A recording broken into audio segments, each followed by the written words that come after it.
नमस्ते श्रोतागण। कहानी चैनल में आपका स्वागत है। आइए सुनते हैं मालती जोशी जी की कहानी ममाज बॉय। वो महिला जाने के लिए उठी ही थी कि मनोज दफ्तर से लौट आया। दरवाजे में ही सामना हो गया। उन्होंने नमस्ते की। मनोज ने गर्दन की हल्की सी जुम्बिश के साथ उसका उत्तर दिया और भीतर चला गया। मनीषा उन्हें छोड़ने गेट तक चली गई। मैं असमंजस में कुछ देर खड़ी रही, फिर कुर्सी पर बैठ गई। मनीषा उन्हें विदा करके लौटी। तब तक मनोज भी फ्रेश होकर आया था। छूटते ही बोला, ये नौटंकी यहाँ क्यों आई थी? छी, अपनी नहीं, उनकी उम्र का तो ख्याल कीजिए। मनीषा के स्वर में हल्का सा रोष था। सॉरी, अब यह बताओ यहाँ क्यों आई थी? नाटक की टिकट बेचने। उनका क्लब कैंसर पीड़ित गरीब महिलाओं के लिए चैरिटी शो कर रहा है। नटरंग ग्रुप उनके लिए है बदन प्रस्तुत कर रहा है। कितने टिकट लिए? 2। मौसी जी बोली, तुम दोनों चले जाना, मैं बच्चों को देख लूंगी। I am list interested. तो आप घर पर रुक जाना, मैं और मौसी चले जाएंगे। मनोज का चेहरा तमतमा गया था। किसी अप्रिय स्थिति को टालने के लिए मुझे ही हस्तक्षेप करना पड़ा। मनीषा, ऑफिस से लौटे पति से कोई बात मनवानी हो तो पहले उसके सामने गर्मा गर्म चाय नाश्ता परोसना चाहिए। सॉरी मौसी जी, मुझे याद ही नहीं रहा, कहते हुए मनीषा उठी और किचन में चली गई। मनोज ने एक पेपर उठा लिया और उसमें सिर डालकर बैठ गया। मुझे बड़ा अजीब लगा। सुबह जब मैं पहुंची थी तो वह ऑफिस जाने की तैयारी में था। मुझे यूं अचानक आया देखकर मनीषा का चेहरा आश्चर्य और खुशी से खिल उठा था। पर इस बंदे ने गहन गंभीर स्वर में बस इतना ही कहा था, आप अचानक कैसे आ गई? खबर कर देती तो मैं स्टेशन पर आ जाता। इतना कहकर वह निकल गया था। ठीक है, उस समय बात करने का समय भी नहीं था। दफ्तर को देर हो रही थी। पर अब तो फुर्सत में हो भाई, अब तो बोलो, कुछ मेरे हाल चाल पूछो, कुछ अपने बताओ। ये क्या कि सुबह पढ़ा हुआ पेपर फिर पढ़ने बैठ गए। बैठे बैठे मैंने मेज पर रखी पत्रिकाएं पलटना शुरू कर दिया। अरे वाह, ये अमृत कलश, साधना संदीपनी वगैरह पत्रिकाएं तुम्हारे यहाँ अब भी आ रही हैं? हाँ, और आती रहेंगी। उसने चेहरे से पेपर हटाते हुए कहा, ये मम्मी की प्रिय पत्रिकाएं थी। इस घर में उनका स्थान हमेशा रहेगा। अच्छा है ना, इसी बहाने मम्मी की याद ताजा हो जाती होगी। मम्मी को याद करने के लिए मुझे किसी बहाने की जरूरत नहीं है, उसने तुनक कर कहा। यह सिर्फ इस बात का द्योतक है कि मम्मी इस घर की मालकिन है और उनकी इच्छा हमारे लिए सर्वोपरि है। मैं चुप हो गई, कहती भी क्या। उसी ने बात आगे बढ़ाई। इसी के चलते मैंने बरसी हरिद्वार जाकर मनाई। मम्मी को इन कर्मकांडों में जरा भी विश्वास नहीं था। मेरा बस चलता तो मैं तेरह ही भी वहीं जाकर मनाता। पर ताऊ जी लोगों ने इतना दबाव बनाया कि सारे स्वांग करने पड़े। झुंड के झुंड लोग आ गए थे, उनके लिए कुछ तो करना था। मुझसे नहीं रहा गया तो मैंने कहा, देखो बेटा, ये जो झुंड के झुंड लोग आते हैं वे कोई बाहर के नहीं होते, वे अपने ही होते हैं। अपना पैसा और समय खर्च करके वे इसीलिए आते हैं कि दुख की इस घड़ी में तुम्हारे साथ खड़े हो सके, दिवंगत आत्मा के प्रति अपनी श्रद्धा व्यक्त कर सके। दिवंगत के प्रति उनकी कैसी श्रद्धा थी सब पता है, उसने घुटी आवाज में कहा। फिर मैं चुप हो गई। कहने को अब था ही क्या। रात को बड़ी देर तक नींद नहीं आई। मनोज के बारे में ही सोचती रही। कितना बदल गया है यह लड़का। बचपन में कितना बातूनी और स्नेहिल हुआ करता था। मौसी लोगों का पल्ला नहीं छोड़ता था। इस पीढ़ी की पहली संतान होने के कारण घर भर का लाडला भी था। फिर वह धीरे धीरे हिचकने लगा। हमने उस पर ज्यादा गौर नहीं किया। पढ़ाई के कारण, नौकरी के कारण बच्चे दूर होते जाते हैं। शादी के बाद उन्हें अपने बीवी बच्चों को भी वक्त देना पड़ता है। और फिर हम लोगों की अपनी गृहस्थी है। ज्यादा सोचने के लिए वक्त ही कहाँ है। लेकिन आज का उसका व्यवहार इतना रूखा था कि मुझे अखर ही गया। सुबह ही मैंने कहा था कि तुम लोगों से मिलने का बहुत मन हो रहा था, इसीलिए मैं बरसी की प्रतीक्षा कर रही थी। पर जब तुम लोगों ने अकेले ही हरिद्वार में श्राद्ध संपन्न कर लिया तो मुझसे रहा ही नहीं गया। पहली फुर्सत में मैं तुमसे मिलने चली आई। मेरी बात सुनकर उसने एक बार भी नहीं कहा कि मौसी आप आ गई, बहुत अच्छा किया। हम लोग आपको बहुत मिस कर रहे थे। बल्कि उससे ज्यादा प्रसन्नता तो उसकी बीवी ने व्यक्त की थी। तो क्या मेरा शुमार भी झुंड के झुंड लोगों में हो गया था। दूसरे दिन सुबह हम लोग नाश्ता कर रहे थे कि महरी ने दरवाजे पर खड़े होकर कहा, मैडम जी, मैं जा रही हूँ। अच्छा राधा, मनीषा ने कहा और हमारे लिए चाय डालने लगी। महरी के जाते ही मनोज ने कहा, बस यहीं से बैठे बैठे टाटा कर दिया करो। तो क्या करूं, दरवाजे तक छोड़ने जाऊं? कम से कम पीछे मुड़कर एक बार देख तो लिया करो कि उसके हाथ में क्या है। हरदम एक थैला टांगी रहती है, पता नहीं क्या क्या ले जाती है। क्या ले जाएगी? 4 घर काम करती है, वहां का बचा खुचा खाना घर ले जाती है। बेचारी को 3-3 बच्चे पालने हैं। पति तो घर में एक पैसा नहीं देता, सब शराब में फूंक देता है। कमोबेश सभी काम वालियों की यही कहानी होती है। मैंने कहा, क्या पता कितनी कहानी होती है और कितनी सच्चाई। ये लोग मेलोड्रामा करने में माहिर होती हैं, लोगों की इमोशनल ब्लैकमेलिंग करती हैं, और हमारी श्रीमती जी तो दया का भंडार है। मनीषा कुछ कहने को ही थी कि मैंने टोक दिया, मनीषा, चाय बहुत अच्छी बनी है। और है क्या? अभी बना लाती हूँ, बस 5 मिनट लगेंगे। और वह उठ गई। मैंने चैन की सांस ली। चाय मेरी मत बनाना, मनोज ने पुकार कर कहा। मैं बस निकल रहा हूँ। और अपना टिफिन और बैग उठाकर वह चल दिया। मनीषा चाय लेकर आई तो बोली, मौसी जी, आपने देखा ना, बिल्कुल मम्मी जी की तरह होते जा रहे हैं। मुझे तो लगता है कि मम्मी जी की आत्मा उनके लाडले में आकर बस गई है। उन्हें भी लगता था कि मैं घर लुटाई दे रही हूँ। इनका भी यही ख्याल है। मनीषा की यह बात मुझे सुनने में अच्छी नहीं लगी, पर वह गलत भी नहीं थी। पुरुष जब इन छोटी बातों में दखल देते हैं तो सचमुच बड़ी कोफ्त होती है। अब आप ही बताइए मौसी जी, कि सुबह मैं बच्चों को तैयार करूं, इनका टिफिन बनाऊं या राधा पर पहरा दूं? कहते हैं साबुन की पूरी बरनी उसके हवाले कर देती हो। पता नहीं कितना डालती है, कितना ले जाती है। विज्ञापनों का हवाला देते हैं कि एक विम बार महीना भर चलता है, तुम्हारे घर में 15 दिन में ही समाप्त हो जाता है। इतनी बारीक नजर है उसकी। अरे कुछ ना पूछिए, एक दिन जमादारिन मेरी दी हुई साड़ी पहनकर आई तो इतना नाराज हुई, बोले, इतनी अच्छी साड़ी तुमने उठाकर जमादारिन को दे दी, हद करती हो। अब बताइए, दिवाली पर साड़ी देनी थी तो अच्छी ही दूंगी ना। मेरा तो मन हो रहा था कि मम्मी जी की एक आध साड़ी दे दूं, पर अच्छा हुआ नहीं दी, ये तो मेरे प्राण ही ले लेते। छी, कैसी बात करती हो। सच कह रही हूँ मौसी जी, अजीब से होते जा रहे हैं। मैं ठेले वाले से सब्जी लेती हूँ ना, तो बरामदे में बैठे मुझे ताकते रहते हैं, और जैसे ही मैं भीतर आती हूँ शुरू हो जाते हैं, जरा भावताव किया करो, वो जो मांगता है उठाकर दे देती हो, और तौल पर भी तुम्हारा ध्यान नहीं रहता। सड़क पर पता नहीं कौन से खेल तमाशे देखती रहती हो। इससे तो अच्छा है खुद ही खरीद लेना। नहीं नहीं, वो कैसे खरीदेंगे, वे तो राजकुमार है ना। ठेले वाले से एक किस्सा याद आ गया, सुनाऊं? मनीषा एकदम मूड में आ गई थी। लगता था बहुत दिनों से उसने किसी से खुलकर बात नहीं की थी। आज अच्छा मौका था, पूरी आजादी थी, घर पर ना पति थे ना बच्चे। एक दिन मैं सब्जी ले रही थी कि सामने वाली आंटी भी आ गई, मुझसे हालचाल पूछने लगी। ठेला वाला चला गया तब भी हमारी बातचीत जारी ही थी। जैसे ही मैं घर में दाखिल हुई, ये मुझ पर बरस पड़े। तुम क्या मेरी माँ के मरने का इंतजार कर रही थी कि इस औरत से दोस्ती कर सको? मतलब? उनसे मम्मी जी का अबोला था ना। अब बताइए, मम्मी जी की उम्र की कोई महिला आगे होकर मुझसे बोलती है तो मैं उन्हें झिड़क तो नहीं सकती ना। मेरी तो उनसे कोई लड़ाई नहीं थी। पर यह अबोला क्यों था? क्या पता, कॉलोनी की आधी औरतों से तो उनकी खटपट थी।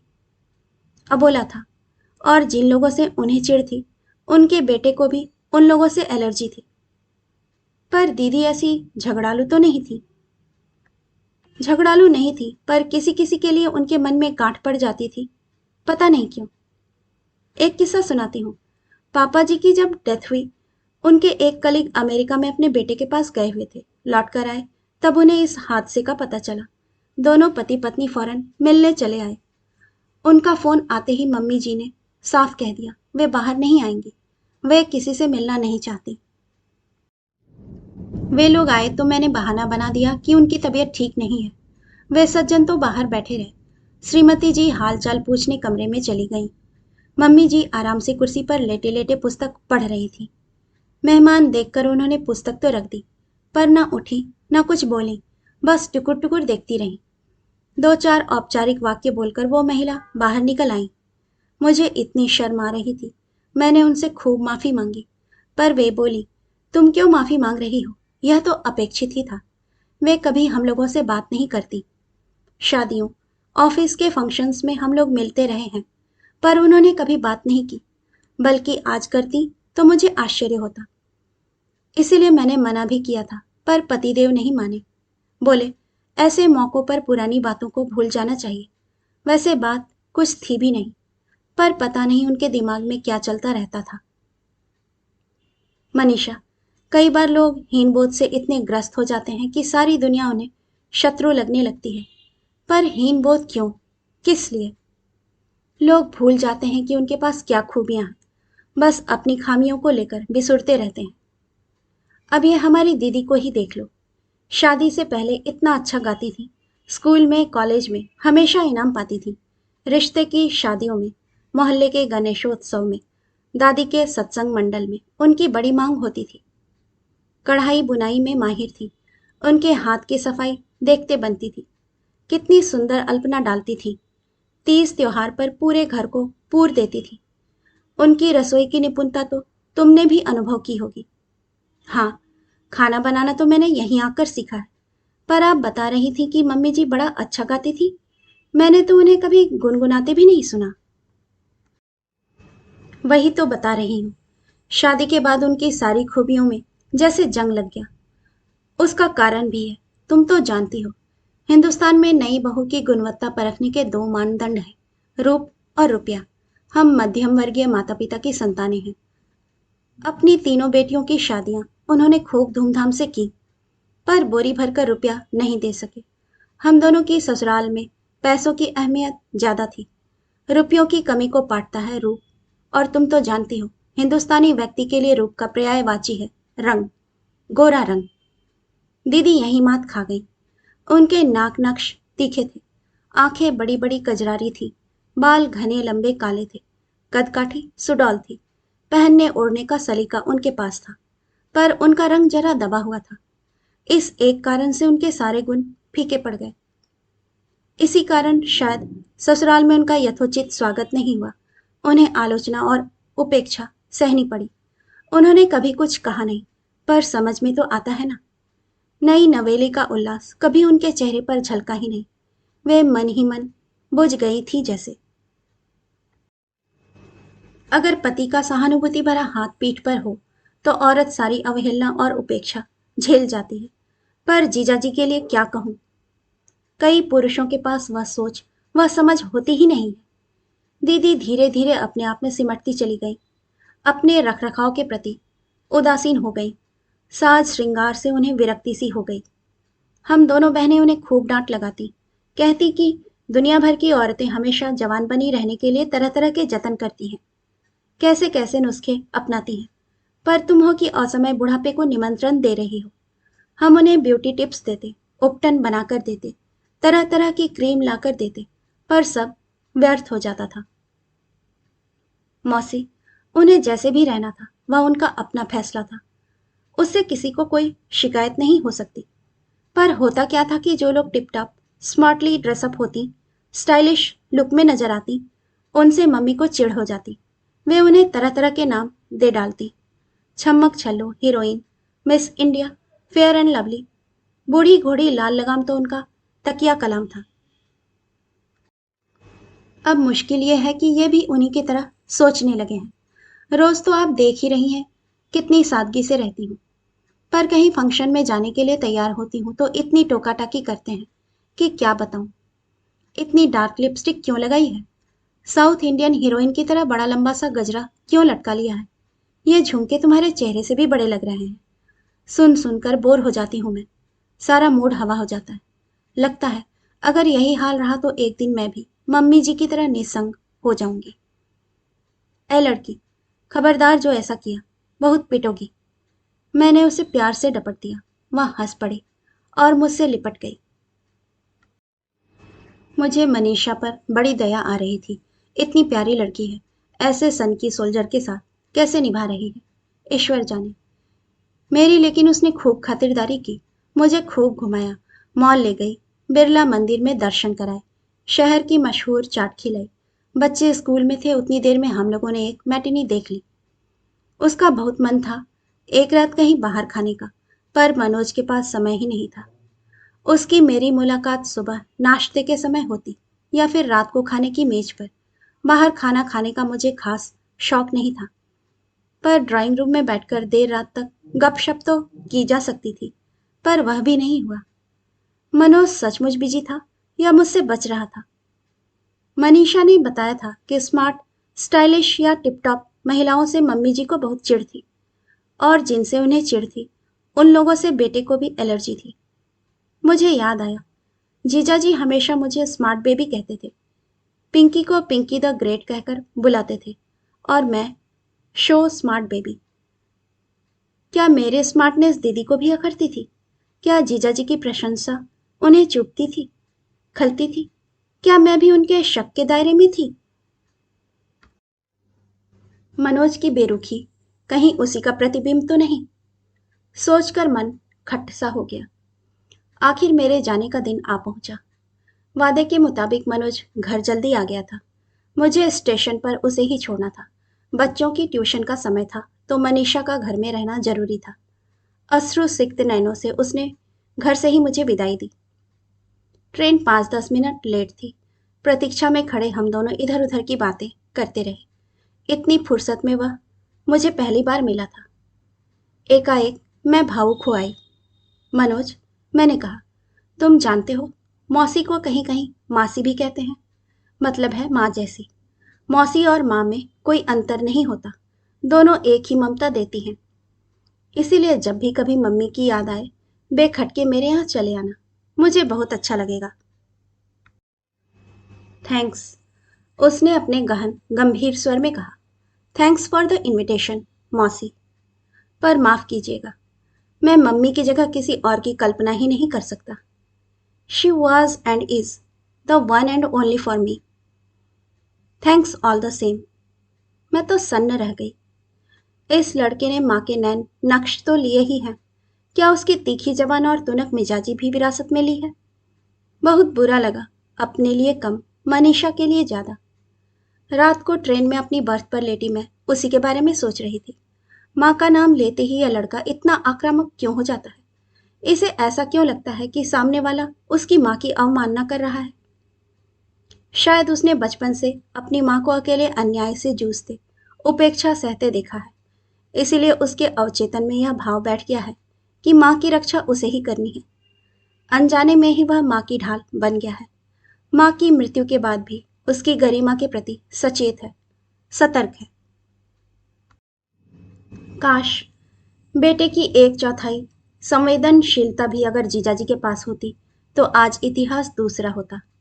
मेरी स्नेहमयी दीदी ना इस तरह नकारात्मकता का प्रतीक बनती, न बेटा इतना असहिष्णु होता।